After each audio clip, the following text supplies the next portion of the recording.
సదాశివసమారంభాం వ్యాసశంకరమధ్యమాం అస్మదాచార్యపర్యంతాం వందే గురుపరంపరాం.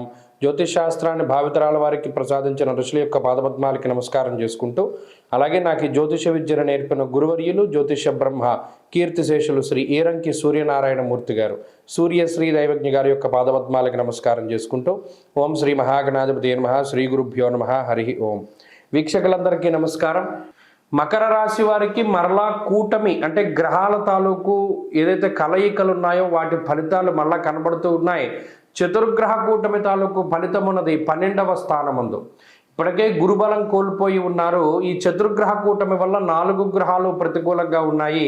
ఈ వారంలో చంద్రబలం లేదు, వెరసి 5-6 గ్రహాలు ప్రతికూలంగా పనిచేస్తూ ఉన్నటువంటి పరిస్థితి. మరి ఈ వారంలో కేవలం రాహువు కానీ శనేశ్వరుడు ఇచ్చేటువంటి ఫలితాలు, వారం ప్రారంభంలో చంద్రుడు ఇచ్చేటువంటి శుభ ఫలితాల మీద ఆధారపడి ముందుకు వెళ్ళాలి. సరే, ఈ చంద్రుడు రాహువు ఎలాగో మంచి ఫలితాలను ఇస్తారు, పక్కన పెడితే చతుర్గ్రహ కూటమి ఏం చేస్తుందండి? స్వస్థాన నాశనం చైవ బంధురోగో ధనక్షయం అన్నారు. స్వస్థాన నాశనాన్ని కలగజేస్తారు. అంటే ఉన్న ప్రాంతాన్ని దాటి వేరే ప్రాంతానికి వెళ్ళేటువంటి పరిస్థితులు. అది ఉద్యోగరీత్యా స్థానచలనం అవ్వచ్చు, దేశాంతర వాసం అవ్వచ్చు, ఉద్యోగ మార్పు అవ్వచ్చు, గృహం యొక్క మార్పు అవ్వచ్చు, ఏదైనా అయి ఉండొచ్చు. అలాగే వ్యయము అంటే ఖర్చు అనేటువంటిది ఎక్కువగా ఉంటుంది. ఇందులో కొన్ని కావాలని ఖర్చు పెడతారు, కొన్ని అనుకోకుండా ఖర్చు అవుతూ ఉంటాయి. ఏదైనా డబ్బు ఖర్చే.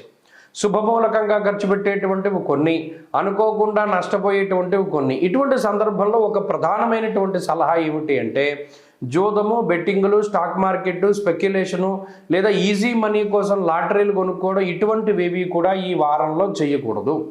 ఈ వారంలో చేయడం ద్వారా పూర్తి నష్టాన్నే పొందుతారు, కానీ ఏ విధమైనటువంటి శుభ ఫలితాలు రావు. ఎందుకంటే మీరు అలా మాట్లాడుతున్నారు అని చెప్పి అంటే మనం ఇంకేం చేయలేము. ఎందుకంటే ఉన్నదన్నట్టు చెప్పాలి. వ్యయంలో అన్ని గ్రహాలు కూర్చున్నప్పుడు నీకు తిండి ఏది, నిద్ర ఏది, డబ్బు ఎక్కడి నుండి వస్తుంది, ఎలా ఆర్జించగలుగుతాం? 12వ స్థానంలో కుజుడు కూడా కూర్చున్నప్పుడు సరిగా నిద్ర కూడా పోరం, నిద్ర పట్టదు పరిస్థితి. ఎంతసేపు ఆ ఫోన్ ఇలా చూసుకుంటూ ఉండడం, లేకపోతే ల్యాప్టాప్ల ముందు చూసుకోవడం, ఇంకోటి సినిమాలు చూసుకుంటూ ఉండడం, నిద్ర అయితే పోరం. మరి ఇప్పుడు నిద్రపోతారు, పగటిపూట నిద్రపడుతూ ఉంటుంది చాలా దారుణంగా.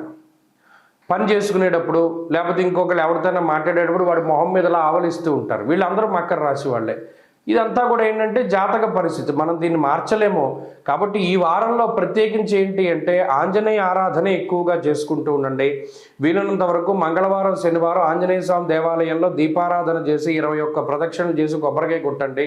మంచి ఫలితాలు సంప్రాప్తమవుతాయి. ఈ వారంలో కలిసి వచ్చేటువంటి రోజు సోమవారంగా చెప్పవచ్చును. అదృష్ట సంఖ్య 2, అదృష్ట వర్ణము తెలుపు. తదుపరి కుంభరాశి.